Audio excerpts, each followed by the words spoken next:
If I show you, then I know you won't tell what I said. 'Cause two can keep a secret if one of them is dead. Hey guys, coming up for Pretty Little Liars, Season 7, Episode 18, Choose or Lose, and holy shit, I mean, I know I've said it before that every episode since Episode 14 has kind of gotten better than the last, but this by far, I mean, this is what we need every single week. Like I said in the last video, this is absolutely what I was talking about when I'm talking about, final seasons for this show. This episode was revealing, it was intense, it had some great revelations, it had some lot of weighted reveals. I mean, it was basically everything that I wanted. I really only have one complaint with this episode. I'll talk about it at the very end. But other than that, I really fucking love this episode, honestly. I thought there was some fantastic stuff going on here. I mean, half of it probably should have happened a long time ago, but at least stuff is starting to happen. Like I said, this was just really intense, and apart from like one problem that I have with this episode, I really fucking loved it, honestly. But let's just get into it, because I definitely do want to get into this episode. So basically, I love the way things start off, because basically things are kind of normal in the beginning of this episode. We think everything's fine and things like that, and basically, we start to see the police. They enter everyone's house. There are all these search warrants and things like that. We don't really know what's going on. Aria has to act quick because she has to shred that police report, because that's the thing that AD wants her to do with it. And, basically, Spencer walks in, seeing all the search warrants and things like that, and it turns out that Detective Tanner has actually been assigned to the case, and that was an amazing reveal. When Detective Tanner comes up and says, oh, Detective Fury's no longer on this, and Detective Tanner's now on it, basically, we don't really find out much about her besides the fact that she is on the case, but basically, it turns out that Marco actually deliberately took himself off the case because it was just too much pressure and he couldn't do it anymore, and I don't blame him. I mean, Spencer was constantly, on him about the relationship, and he had Hannah who was trying to cover things up. He wasn't getting the answers that he wanted. It was too much for him. He had to be taken off it, and I probably would have done the same thing, honestly. I don't blame him in that regard. So basically, now that Tanner's on the case, she's zeroing in on Spencer and her friends even further, and the thing I love about this is that Tanner knows the history that Spencer and the Liars have. She knows very well what they've done, and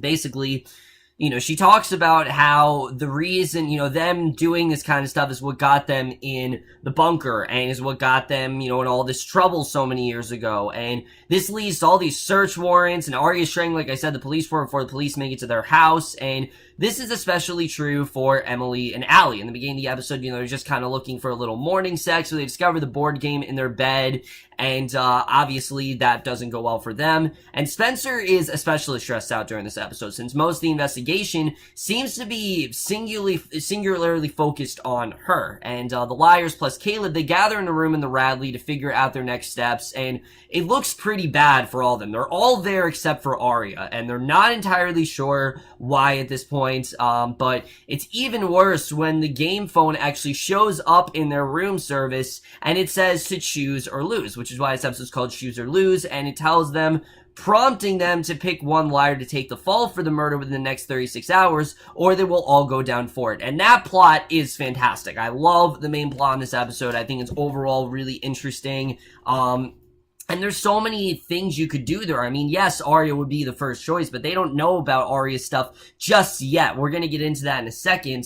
But they don't really know what Aria's been through. You could have chose Spencer because she is the person who technically murdered Archer, but you could also choose Hannah because she ran over Archer. I mean, there's so many possibilities, with this plot line, and I thought overall it definitely was really interesting. I really thought, like I said, this plot was kind of given to its fullest potential, and while they don't really rule out any other suspects besides Arya, I did still think this plot was very well done, and again, it really does keep the plot moving forward and keep things really intense, and that's exactly what we need in this final season. But now let's get to the crazy stuff with Aria, because holy shit was this an episode for her. As we know, Dark Aria, like I said, is probably my favorite plotline of the season. It's just been really different. It's been really interesting.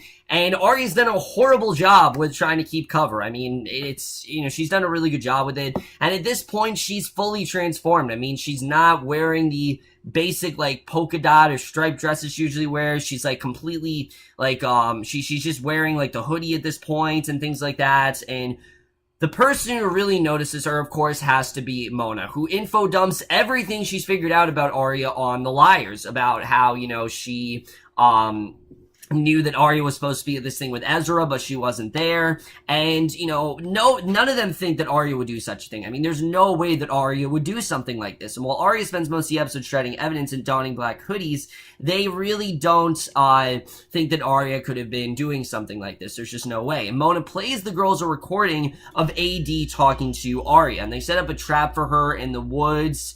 And basically, again, you know, they don't believe that this could possibly be her. However, once they eventually do reach Aria, they realize that Mona is actually right, and that is actually what's going on. Because once they find Aria in the situation that she's in, basically, I mean, she has to tell them the truth. And the scene where she tells them the truth was so well done. She tries to explain that she went to work for AD to protect Ezra, but the joke's in her because the rest of the girls do not care about Ezra one bit, that Ezra would have went to jail, and they don't really care, and I don't blame them. I mean, Ezra did so many things to them that they just don't really care at this point. And basically, you know, Allie says it doesn't matter that Ezra would have went to jail. You know, she doesn't really care about that at all. And the rest of them are obviously, they're pretty pissed that Aria betrayed them. I mean, Spencer's parents are getting a divorce because of her, and Aria tries to bring up the fact that they've all really done shady things. And I mean, you know, Spencer tried to kidnap a child, and that is true. That definitely is what she did. But Spencer just bringing up the point that he didn't die. Like, this wasn't someone that died. And basically, you know, she's not willing to listen to Aria, obviously. So for most of the episode, Aria's actually left out of the group discussions, and I thought it was really interesting. The whole group dynamic is really different in this episode. You know, you see Allie, Spencer, Hannah, and Emily, but you don't see Aria. She's, like, singled out throughout this entire episode, and I thought it was honestly really interesting the way that was done. I actually like seeing that. Basically, once they find out that Aria betrayed them to AD, no one really suggests giving her up to the authorities. Like, they're still kind of contemplating whether or not that's the right thing to do. They think that they don't want to betray her and things like that. And I thought that was definitely interesting, that they don't really feel the way. So basically, Spencer's the first one to really relent, though, because basically they get they get a call from Tanner, and Tanner actually wants to see them, and they all walk into this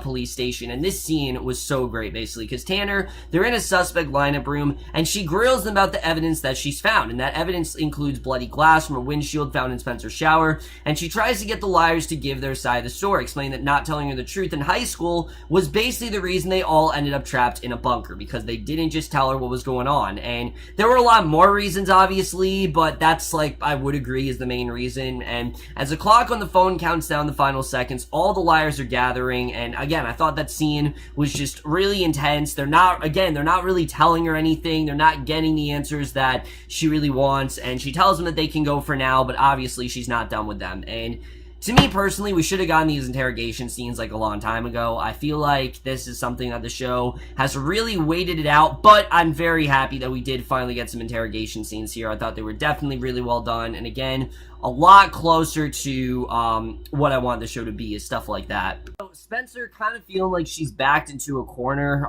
She basically goes to Aria because she does feel really bad, and she knows how she feels. And because remember when people were, you know, they were singling out Spencer in season 4, this is kind of what's going on with Aria now, and Spencer knows what that feels like, and she's not willing to necessarily make up with Aria and forgive her for what she did, but she at least goes to comfort her, and Aria tells her this is the worst thing she's ever done, but it's really not. I mean, she did kill Shauna in season 4, and that was pretty bad too, but that was also kind of like a self-defense sort of thing, so I guess that's why it's not as bad, but Spencer immediately changed her mind about forgiveness when the police actually returned with Aria's stuff. They revealed that a traffic camera in New Hampshire put her outside of Rosewood at the time of Archer's murder, and Spencer obviously leaves Aria's house in a huff. That basically, that's the reason why this is now going on for them. So she's really ruined a lot of stuff, and obviously they're quite upset about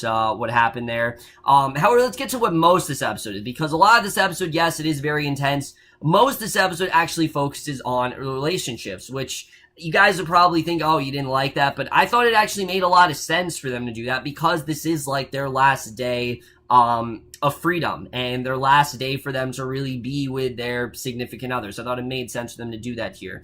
So first off, we have Caleb telling Hannah's mom all about the murder, which actually seemed like a real relation foul, but I like that Ashley now knows about it, and basically Ashley has already called a lawyer, but before they can reminisce about the time that something happened there, basically they are going, Caleb and Hannah decide they're going to get married, because they don't know if they'll actually be able to. You know, Hannah could go to jail. So he actually takes Hannah to the courthouse with some rings, and it's not the way that they pictured it, but it'll allow them to avoid testifying against each other in courts, which I thought was pretty funny.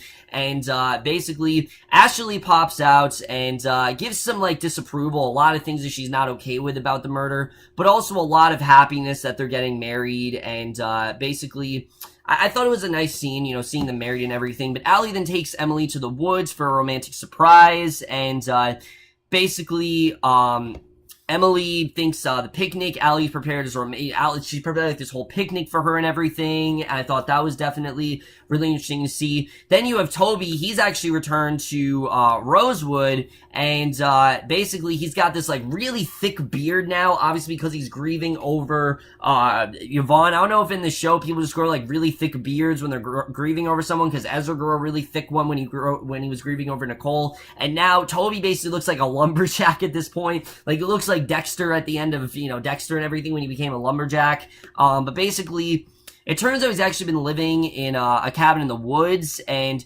basically him and Spencer do catch up. He tells Spencer that things really aren't looking too good with the whole Tanner situation, and he invites her to his cabin. And basically, the way this was done, I will say, was really overly cheesy. Like, the way this was done, they kind of acted like Yvonne has been dead for months and months and months, when it's really only been like a couple of weeks. Like, it definitely has not been months. It was only really like a couple of weeks. And Spencer shows up at Toby's door, and soon the two of them are falling into bed together. And considering she's wearing something different in the scene, it's kind of weird the way this is done. A lot of people have talked about the whole Spencer twin theory, and I haven't really believed it. I've been like, no, that's bullshit. There's no possible way that that could be true. But after this scene, yeah, I kind of believe it. I kind of believe that Spencer, there could definitely be a twin, because she's wearing something completely different. She's acting very strange in that scene. Like, she doesn't have history with Toby, so yeah, that twin theory could very well be accurate. I don't know if it's actually a thing, but so many people have talked about that. I do want to give my 2 cents on it. I do think it could be a possibility, and honestly, I could see the show stooping to that level. If they can do what they did with Allie and Emily and have that ridiculous plot line, I think they could very well do something like that, and I wouldn't be surprised if we do end up getting something like that in the last episode. So we then get a montage where literally everyone has sex as Hannah and Caleb are getting married. We see Emily and Allie are having sex in the woods. Aria and Ezra are having sex on the couch. We see basically, Toby and Spencer have sex, but after this happens, Ezra actually reveals to Aria that he knew all about the police report that Aria was trying to bury. He tells her he understands that she was angry because he knows that, what he did was wrong, and basically something that he's accepted about himself. And like I said, then they end up having sex and everything. But after that happens, we see Aria. She goes to, she's in the car, she's talking to AD, and she realizes she's not just gonna let her friends, she's not gonna let them take the fall. She knows that she's responsible, and she calls up AD to tell them that she's actually planning on turning herself in for the murder. But AD tells her it's too late and to think about what's going to happen the next day. And the phone literally self-destructs, which I will admit that was really stupid. I will definitely admit that. But again, that's kind of per normal for the show. But Aria then jumps in her car. She heads to the Liars and she leaves a message saying that she thinks she knows how to make things right. So it seems that everything's gonna go okay there. And then we see the clock on the phone is actually counting down the final seconds. All the liars are gathering except Aria, obviously because of her, doing her own thing. And the counter goes to 0. The phone asks them to choose, and they all agree that no matter what happens, they will still be friends and they won't judge. So Spencer literally smashes the phone on what appears to be a rock that was just lying around, and they all wonder why didn't they just do that sooner.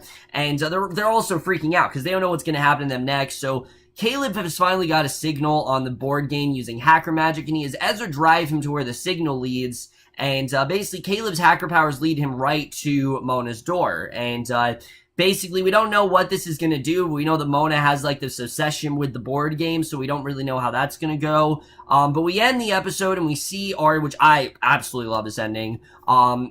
Her car starts acting up. She pulls onto the side of the road. She thinks she hears something in the truck, and she finds Archer's body. Yes, Archer's body is in her trunk. I don't know if AD planted it there or somehow it was just in there, but Archer's body is in her truck, completely decomposed, and basically, it's there plain as day. And of course, at the end of this episode, right when it seems like she's going to be in the clear, the police are pulling up right behind her, and obviously it does not look good for her. And that is the way this episode ends. Really good stuff overall, but let's just get this episode where it's going to take us into the final 2 episodes of the show. So, holy shit. I mean, lots to unpack in this episode, definitely. Like I said, a lot of great stuff going on here. Let's first talk about Aria, because wow, does she have herself in quite a pickle now. I mean, definitely. The fact that, one, all her friends were kind of against her, and that she was willing to turn herself in. I mean, she essentially did. She's still going to jail, but just for a much, worse reason than we thought.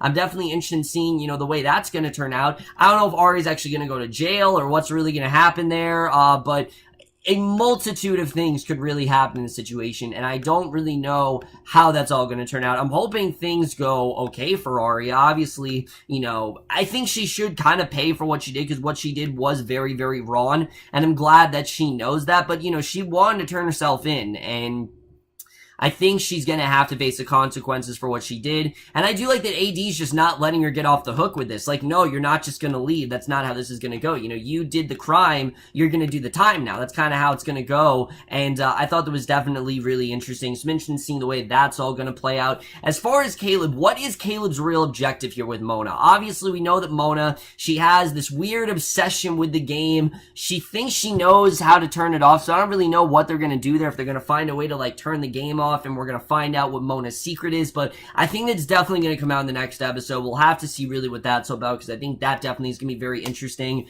Detective Tanner being back, I'm so happy about. I really did miss her. I'm glad to see that she's back. She has history with the liars, and there's no way she's going to let them completely off the hook. Obviously, she had them in that interrogation room. She's not just going to let them leave that easily, so I doubt that that's going to be the last of it. There definitely are going to be a lot more interrogations and things like that, so we'll have to see the way that does go down. I like that Hannah and Caleb got married, I will say. I think it was a little early, but I understand. I mean, they didn't know if they were really going to be able to come out of this, and they weren't going to go to jail. This was kind of like their last night of freedom, so why not just take that advantage and get married right then? I think it made sense for them to do that, and I thought that, like I said, was really well done. As far as Spencer and Toby, again, a lot of people have been talking about this whole Spencer has a twin theory, and I am kind of starting to believe it. There are some scenes, 2 scenes in particular. The one scene involving, Ezra, where you had Ren, and she was really suspicious, and, she looked really different. That, I don't know if it was actually Spencer.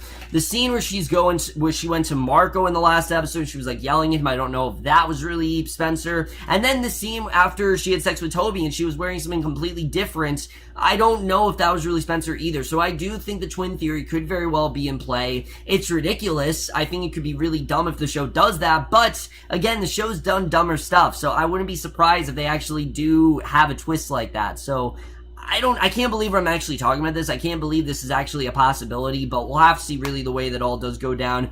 overall, guys, like I said, my only complaint with this episode is that there wasn't any Mary Drake. Like, we had so much Mary Drake stuff in the last episode, they really made it seem like we were gonna focus more on that relationship in the last 3 episodes, and we had absolutely nothing with Mary Drake. No mention of her, nothing. So, we had a mention, but we didn't really see her or anything like that, so I was definitely a little bit disappointed with that. Other than that, guys, this was a really well done episode. This is definitely closer to what I need the show to be. Like I said, there was a lot of relationship stuff going on here, but the reveals and the stuff with Detective Tanner was just so great. I was overall really satisfied with the way this episode turned out. This is probably, for me, on par with episode 9. I really loved episode 9, and this one I think was kind of on par with that. I really did love pretty much everything about this episode, and I am going to give Pretty Little Liars Season 7, Episode 18, Choose or Lose, a 4.5 out of 5 or an A-.